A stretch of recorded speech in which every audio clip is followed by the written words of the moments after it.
أعوذ بالله من الشيطان الرجيم. سورة البقرة مدنية part number 22 आयत नंबर 106 से 110 की तिलावत समाअत फरमाएं। बिस्मिल्लाहिर्रहमानिर्रहीम।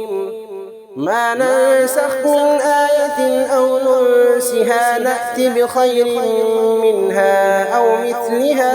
ألم تعلم أن الله على كل شيء قدير.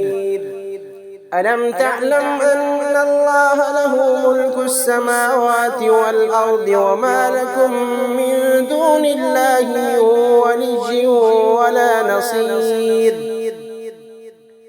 أم تريدون أن تسألوا رسولكم كما سئل موسى من قبل ومن يتبدل الكفر بالإيمان فقد ضل سواء السبيل.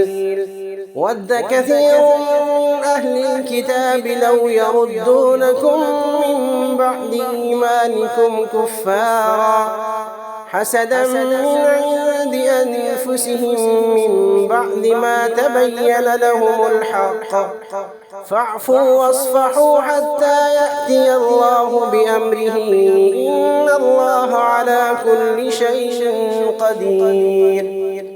وأقيموا الصلاة وآتوا الزكاة وما تقدموا لأنفسكم من خير تجدوه عند الله إن الله بما تعملون بصير.